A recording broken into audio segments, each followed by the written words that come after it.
آپ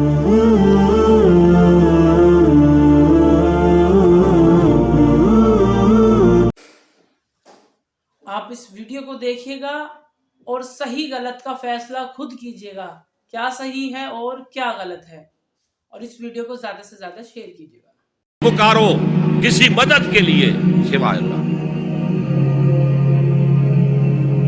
وَأَنَّ الْمَسَاجِدَ لِلَّهِ فَلَا تَدْعُوا مَعَ اللَّهِ أَحَدًا، اللہ کے ساتھ، یعنی ایک تو یہ کہ اللہ کو چھوڑ کر کسی کو پکارنا، ایک ہے اللہ کے ساتھ پکارنا، اللہ کو بھی پکارنا، اوروں کو بھی پکارنا۔ بدترین شرک ہے دعا اللہ کے لیے، ندا اللہ کے لیے۔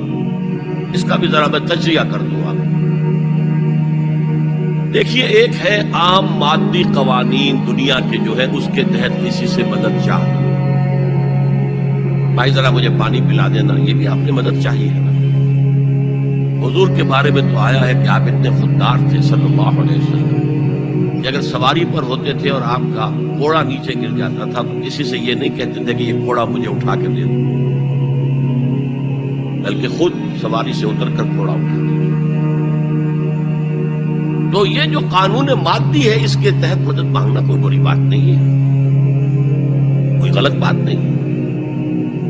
ماورائی اعتبار سے، غیبی اعتبار سے کسی سے مدد مانگنا کسے باشد کوئی ہو، شرک فی الدعا۔ ان المساجد للہ فلا تدعوا مع اللہ احد۔ ایک ہے استعارتن اقبال کہتا ہے ہمالا اے فصیل کشور ہندوستان، تو یہ خطاب بالکل ایک استعارہ سا ہے۔ اسی معنی میں مولانا حالی نے اپنی مسدس کے اختتام پر جو مناجات لکھی ہے، اے خاصہ خاصان رسول وقت دعا ہے، امت میں تیری آ کے عجب وقت پڑا ہے۔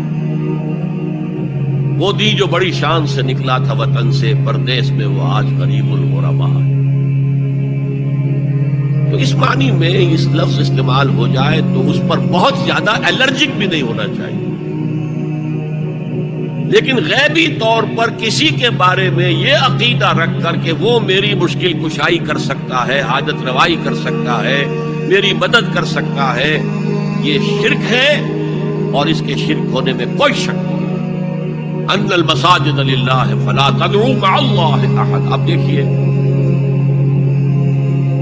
ہمارے یہ فرشتے یہاں بیٹھے ہیں نا، ہم کہہ سکتے ہیں ذرا بھائی میرا یہ کام کر دینا؟ نہیں کہہ سکتے۔ جبرائیل کو پکار سکتے ہیں، اے جبرائیل ذرا میرا یہ کام کر دینا؟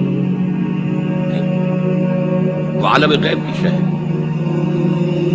کسی ولی اللہ کی روح کو پکار کر کہنا کہ میری یہ مشکل دور کر دے؟ نہیں۔ اللہ سے کہیں، اللہ کو پکارے، اللہ جس کے ذریعے سے چاہے آپ کی ضرورت پوری کر دے۔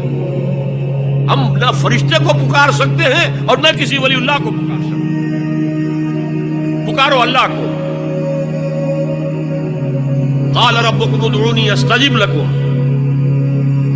ان الذين يستكبرون عن عبادتي سيدخلون جهنم داخرين۔ تمہارا رب کہتا ہے مجھے پکارو، مجھ سے مانگو، میں تمہیں دوں گا، تمہاری دعا سنوں گا، قبول کروں گا۔ اور جو بربنائے تکبر مجھ سے نہیں مانگتے وہ جہنم میں داخل ہوں گے، ذلیل و خوار ہوں گے۔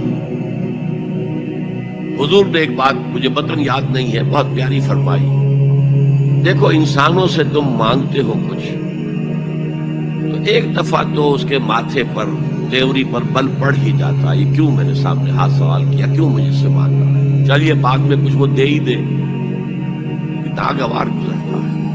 ارے اس سے مانگو جو کہتا ہے کہ مجھ سے مانگو اور میں دوں گا، وہ نہ مانگنے پہ ناراض ہے، اس سے نہیں مانتے۔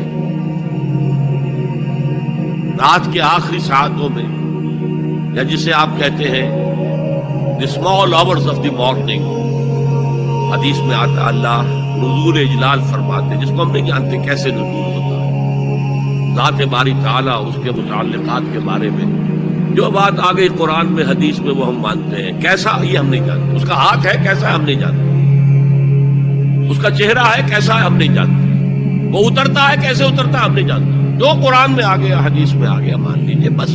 باقی یہ متشابہات میں سے ہے، اس کی کھود کرید میں پڑو گے تو فتنے میں مبتلا ہو جاؤ گے۔ ابتغاء الفتنۃ وابتغاء تاویلہ۔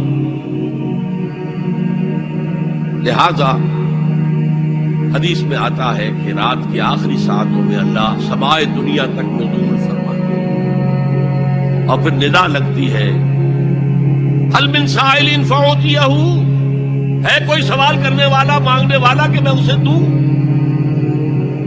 هل من مستغفر فاغفر له، ہے کوئی گناہوں کی معافی چاہنے والا کہ میں اسے معاف کر دوں؟ ہم انڈا غفیل سو رہے ہیں، ہم تو مائل بکرم ہیں، کوئی سائل ہی نہیں۔ راہ دکھلائیں کسے؟ رہنم منزل ہی نہیں، راہ کسے دکھا؟ اللہ کے راستے پر چلنے کا فیصلہ کرو، اللہ کی راہ میں جہاد کا فیصلہ کرو، پھر اللہ راستہ کھولے گا۔ والذین جاہدوا فینا